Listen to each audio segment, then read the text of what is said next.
नमस्कार दोस्तों, आप सभी का एक बार फिर स्वागत है मेरे इस वीडियो सेशन में। इसमें अभी तक हम कोशिका एवं कोशिका की संरचना का अध्ययन कर रहे थे, जिसमें से हमने इसके फर्स्ट लेक्चर में कोशिका के बारे में पढ़ा था कि कोशिका की खोज कैसे हुई, कोशिका कितने प्रकार की होती है, उनमें यूकेरियोटिक प्रोकैरियोटिक कोशिकाओं में क्या क्या अंतर होते हैं। फिर उसके बाद हमने देखा कि कोशिका की संरचना में क्या क्या शामिल होता है और संरचना में उसके जो सेल ऑर्गेनल्स होते हैं, कोशिकीय अंगक होते हैं, उनके बारे में हमने देख लिया है कि उनके क्या क्या महत्वपूर्ण काम होते हैं।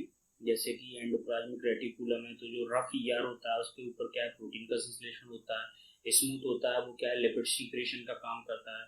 गोल्गी बॉडी ट्रांसपोर्टेशन का काम करती है, ठीक है। लाइसोसोम है वो लाइसिन का या हाइड्रोलाइटिक एंजाइम होती है तो वो कोशिका का पूरी का पाचन कर देता है। कोशिका का पावर हाउस कहलाता है माइटोकॉन्ड्रिया, और कोशिका का किचन कहलाता है क्या, क्लोरोप्लास्ट। ठीक, तो ये सारी चीजें हम देख चुके हैं। अब देखेंगे कोशिका का एक महत्वपूर्ण, सबसे महत्वपूर्ण यूनिट रह गई थी, वो थी हमारा केंद्रक। ठीक है, कोशिका के मेम्ब्रेन से लेकर हम केंद्रक तक की सारी चीजें पढ़ चुके हैं अभी तक। अब रह गया है हमारा महत्वपूर्ण चीज कोशिका का केंद्र। तो आते हैं अब हम केंद्रक। जैसे कि कोई कोशिका है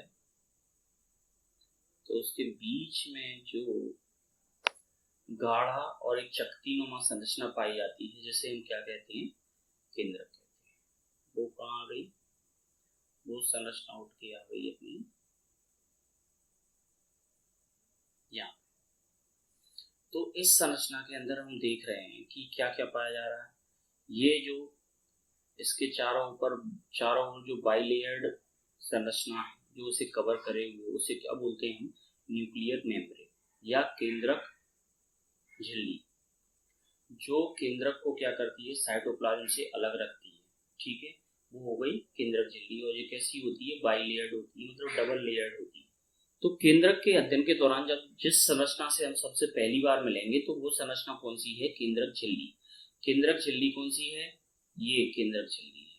ये जो ऊपर से कवर किए हुए ये सारी की सारी संरचना है केंद्रक झिल्ली की संरचना। और ये कैसी होती है, बाइलेयर्ड या दोहरी होती है। इसमें बीच बीच में ये छिद्र पाए जाते हैं, ये जो छिद्र हैं ये छिद्र पाए जाते हैं। ये क्या करते हैं, ये साइटोप्लाज्म को किससे, न्यूक्लियोप्लाज्म से या केंद्रक द्रव्य से किसको, कोशिका द्रव्य को कनेक्टेड रखते हैं। आपस में ट्रांसमिशन होता रहे इसके लिए बीच बीच में पोर्स पाए जाते हैं इसमें। ठीक है, तो ये हो गई सबसे पहली मिली संरचना कौन सी, केंद्रक झिल्ली या न्यूक्लियर मेम्ब्रेन। उसके बाद जैसे ही हम अंदर आते हैं तो हमें मिलता है न्यूक्लियोप्लाज्म, जो गाढ़ा अर्धतरल द्रव्य इसके अंतर्गत भरा हुआ है वो सारा का सारा क्या कहलाता है, न्यूक्लियोप्लाज्म या केंद्रक द्रव्य। ठीक है, और जो बाहर वाला है वो क्या वाला है, कहलाता है कोशिका द्रव्य या साइटोप्लाज्म। और साइटोप्लाज्म और न्यूक्लियोप्लाज्म को जब मिला देते हैं तब बनता है जीव द्रव्य या प्रोटोप्लाज्म। ठीक है, तो यहाँ हम आ गए किसमें, किसके अंदर, न्यूक्लियोप्लाज्म के अंदर। ठीक है, न्यूक्लियोप्लाज्म में हम ये देख रहे हैं ये अनेक संरचनाएं डली हुई, ये ऐसी फाइबर के जैसे संरचनाएं डली हुई। ये सब क्या होती हैं, ये होती हैं क्रोमेटिन थ्रेड या क्रोमेटिन नेटवर्क या क्रोमेटिन थ्रेड बोलते हैं इनको। ये पूरे केंद्रक द्रव्य में फैले हुए होते हैं न्यूक्लियोप्लाज्म। ठीक है, ये जब कोशिका विभाजन की स्थिति आती है तब मैच्योर फॉर्म में ये क्या बनाते हैं, आपस में क्या है, अभी तो ये बहुत उथले और फैले फैले पड़े हुए हैं, पूरे में उलझे उलझे, फिर ये आपस में टूट के इकट्ठे होते हैं और क्या बनाते हैं, गुणसूत्रों का निर्माण करते हैं, क्रोमोसोम्स का। ठीक है, क्रोमोसोम क्या होता है, कोई भी गुणसूत्र, फिर ये इस तरीके के क्रोमोसोम बनाएंगे। क्रोमोसोम किस चीज के बने होते हैं, डीएनए के बने हुए होते हैं। और डीएनए के अंदर क्या होता है, डीएनए के अंतर्गत कोशिका के निर्माण, विकास और सारी जो भी जानकारी है, मतलब एक तरीके की उसे बोले अपन माइक्रोचिप है कोशिका की, सारा रीस्टार्ट और जो पूरी, मतलब जैसे हम बोले बैकअप प्लान रहता है ना पूरा, जैसे किसी डेटा का बैकअप लेके रखते हैं वैसे ही पूरा बैकअप सेव कहाँ रहता है, उस डीएनए में। और डीएनए के ऊपर आनुवंशिकता की इकाई के रूप में जो आनुवंशिकता के लिए जिम्मेदार होती हैं वो चीजें क्या होती हैं, जीन्स होती हैं। तो डीएनए क्या होता है, डीएनए जेनेटिक मटेरियल है क्या है, जेनेटिक्स या आनुवांशिकी ये पदार्थ क्या है, डीएनए है, जबकि उसकी इकाई क्या है, डीएनए के अंतर्गत आनुवांशिकता की इकाई क्या है, वो है जीन। तो जीन आनुवांशिकता की इकाई है और जीन आपस में मिलकर क्या काय पे लगे होते हैं, जीन डीएनए के ऊपर होते हैं। डीएनए कहाँ होते हैं, डीएनए क्रोमोसोम्स के ऊपर होते हैं और क्रोमोसोम्स कैसे बनते हैं, क्रोमेटिन थ्रेड के थ्रू। ठीक है, ध्यान रख लोगे। एक बार और देखो, सबसे पहले क्या है, आनुवांशिकता की इकाई क्या है, जीन। जैसे शरीर की, किसी भी शरीर की संरचनात्मक क्रियात्मक इकाई है सेल, वैसे ही आनुवांशिकता की इकाई है जीन। और जीन से क्या बनता है, जीन किस चीज पर लगे होते हैं, जीन लगे होते हैं डीएनए के ऊपर। और डीएनए मिलकर क्या, डीएनए कैसे, डीएनए किससे मिलकर बने होते हैं, क्रोमोसोम्स के। ठीक है, और क्रोमोसोम्स किससे बनता है, इसके टूटकर आपस में संगठित होने और मोटे बेलनाकार होने पर बनता है, तो वो बनता है क्रोमेटिन नेटवर्क या क्रोमेटिन थ्रेड से। और ये क्रोमेटिन थ्रेड्स कहाँ पाए जाते हैं, न्यूक्लियोप्लाज्म के अंदर। ठीक है, क्लियर। अब और आगे चलते हैं। इसके बाद आपको ये केंद्रक के अंतर्गत एक और शक्तिनुमा संरचना जो दिखाई दे रही है, ये क्या है, ये है केंद्रका या न्यूक्लियोलस। ठीक है, ये मूलतः आरएनए के संश्लेषण के लिए जिम्मेदार होती है, इसके अंतर्गत आरएनए का संश्लेषण होता रहता है। ठीक है, ये कभी कभी कुछ कोशिकाओं में एक से जो ज्यादा आरएनए संश्लेषण, जो ज्यादा एक्टिव कोशिकाएं होती हैं, उनमें ये एक से अधिक भी पाई जा सकती है, कुछ में ये अनुपस्थित भी रहती है। यूकेरियोटिक में तो ये पाई ही नहीं जाती है, जैसा कि आप जानते हैं। ठीक है, तो ये हो गया केंद्रक के बारे में। तो ये होती है हमारी केंद्रका की संरचना। इसके क्या है, पेरी न्यूक्लियोलर, ये इसके चारों तरफ जो आवरण है वो पेरी न्यूक्लियोलर, फिर क्रोमेटिन, इंट्रा न्यूक्लियोलर क्रोमेटिन, जो न्यूक्लियर के अंदर को, न्यूक्लियर मतलब केंद्रका के अंतर्गत क्रोमेटिन थ्रेड है वो इंटर न्यूक्लियोलर। और मैट्रिक्स जो इसमें भरी होती है, ये कुछ फाइब्रिल्स और ग्रेन्यूल्स इसमें डले होते हैं।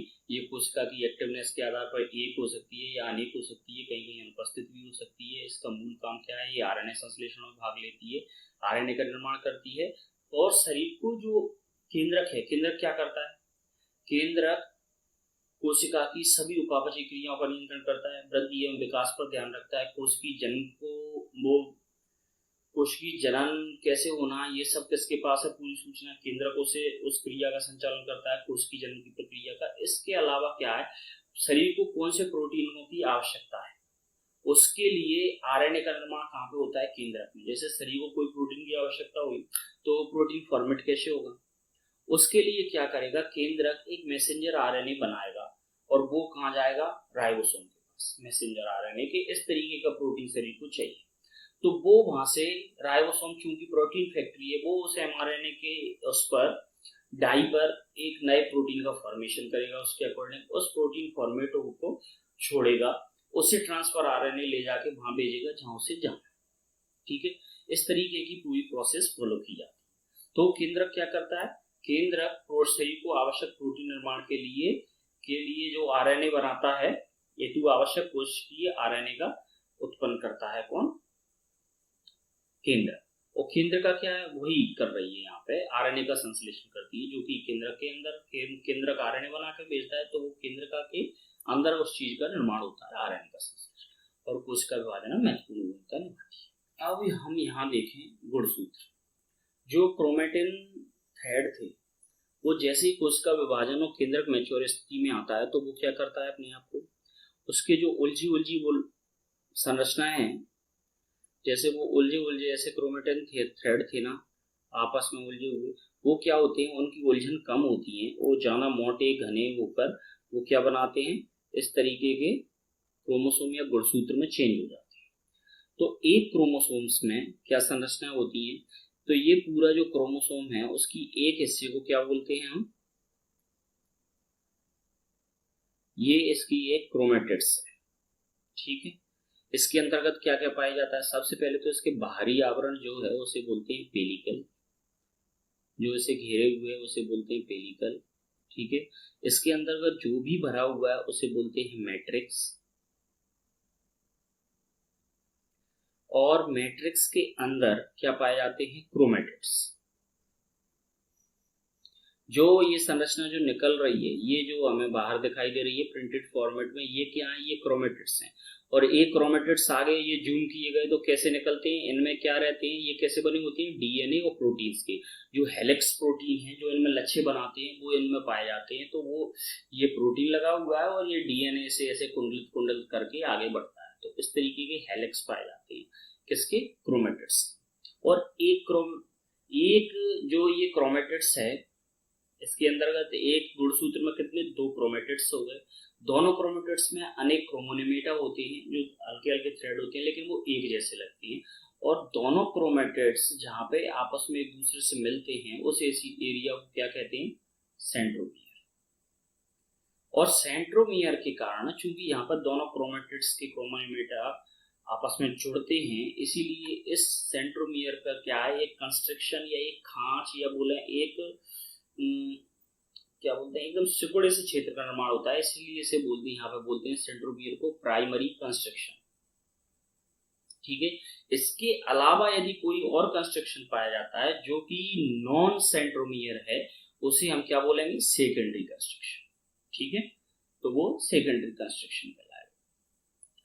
इसके बाद ये क्रोमेटिन लूप्स, ये क्रोमोनिमेटा, इसके अंदर ये हेलिक्स प्रोटीन और ये डीएनए और हेलिक्स प्रोटीन के बने होते हैं। ये यहाँ पे बाइफरकेट किया गया, ये डीएनए पर ये अलग अलग क्षारीय बंद लगे होते हैं जिनमें क्या होती है, इंफॉर्मेशन सुरक्षित होती है कि कौन कौन सी इंफॉर्मेशन कैसे कैसे कोड की गई है वो इन डीएनए में होती है। ठीक है। और इसके सबसे ऊपरी हिस्सा जैसा कि यहाँ पे बताया, ये टीलोमियर, ये टीलोमियर है, ये सेंट्रोमियर है, पेलिकल, मैट्रिक्स, क्रोमेटिड हो गया।